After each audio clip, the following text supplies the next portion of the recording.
ketima ok gin kare ahinya. Nyiso ni nitiere lakteche manyalo wuok mamany tich kata kamano gionge kod oboke makare un kaka KMPD yore migawo maru e wachne.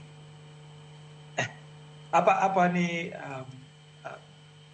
good luck to Mr. Jagudi, but hapa ni nitie gima Siaya County ok nyiswa. Nikech process mar employee wabedo employed go is not that simple.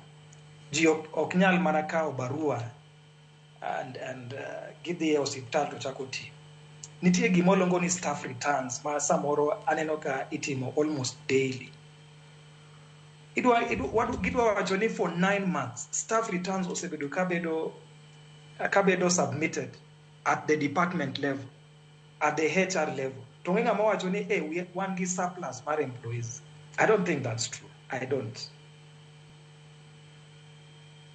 So Nitie gima Siaya is not telling us.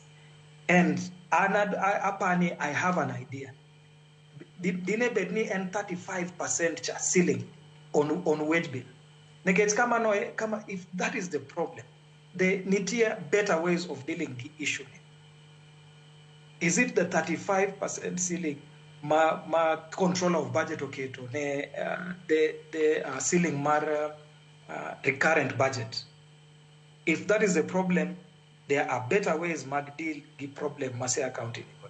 Lakini disowning joma tioni in the health department for 9 months without paying them, I don't think it is right. Moko kuom jochiw thieth go daktari wachore ni ne muya orumonegi moko be ogore